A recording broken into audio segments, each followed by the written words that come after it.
नमस्कार। इतिहास का तटस्थ आकलन होना चाहिए।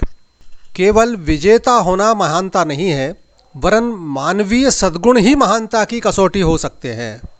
सवाल उठता है, क्या शहंशाह अकबर इस कसौटी पर खरा उतरता है?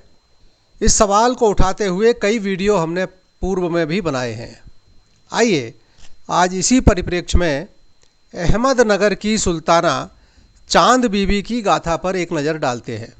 चांद बीबी की अलौकिक आभा केवल इसलिए चर्चित नहीं हुई क्योंकि वह इतिहासकारों की अकबर महान की थ्योरी को झुठलाती है। चांद बीबी का नारीत्व बुर्के के भीतर कैद नहीं था।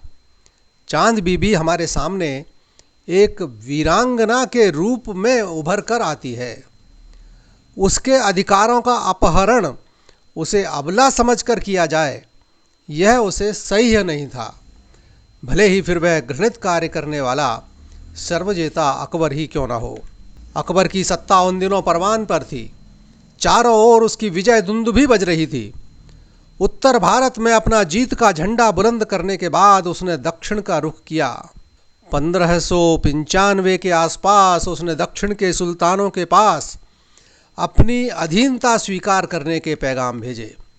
खान देश तो पैगाम पाते ही शरणागत हो गया, किंतु अहमदनगर, बीजापुर और गोलकुंडा के सुल्तानों ने कोई जवाब नहीं दिया।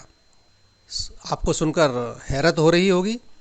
मुसलमान अकबर दक्षिण के मुस्लिम शासकों को भी नहीं बख्श रहा था। सचमुच उसकी साम्राज्य लिप्सा असीम थी। बीजापुर की शासन सत्ता उन दिनों चांद बीबी के हाथों में थी, जबकि अहमदनगर पर उसके छोटे भाई का अवयस्क बेटा गद्दी नशीन था। कालिंजर और रणथंभौर जैसे अभेद्य किलों को जीतने के बाद अकबर अपने सामने किसी को कुछ गिन ही नहीं रहा था। दक्षिण विजय की शुरुआत के लिए उसने अपने बेटे आजम को सबसे पहले अहमदनगर पर हमले के लिए विशाल सैन्य दल के साथ भेजा।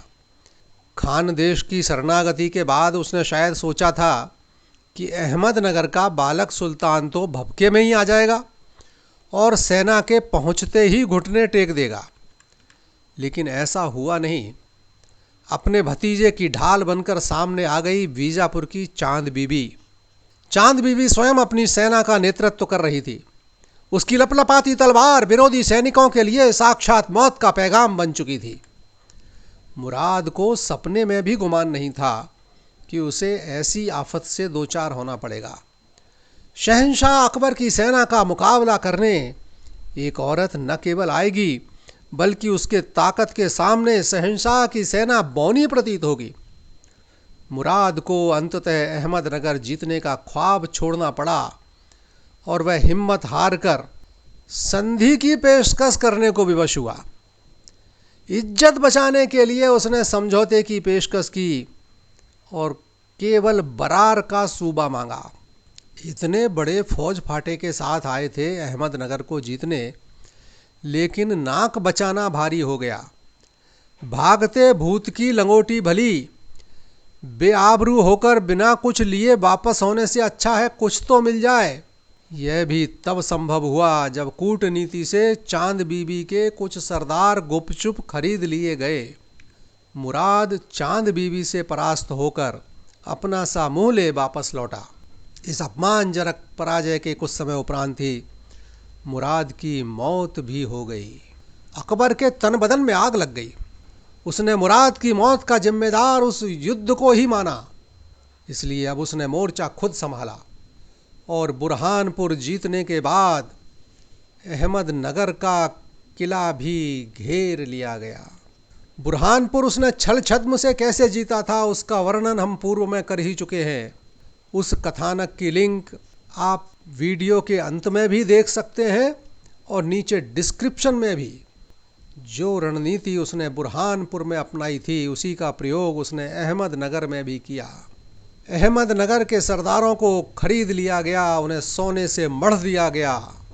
उसके खरीदे हुए सरदारों ने विश्वासघात किया और चांद बीबी की हत्या कर दी गई। चांद बीबी के जीवन काल में अकबर की शक्ति स्तंभित ही रही, वह उसे पराजित नहीं कर पाया। चांद बीबी सच्ची वीरांगना थी। वह अकबर जैसी कुटिल नहीं थी, लेकिन इतिहासकार तो विजेता को ही महान मानते और बताते हैं। वह कुटिल हो, धूर्त हो या दुष्ट हो, उससे उन्हें कोई फर्क नहीं पड़ता। लेकिन भारतीय चिंतन में तो महानता की परिभाषा मानवीय सद्गुण ही है। नमस्कार।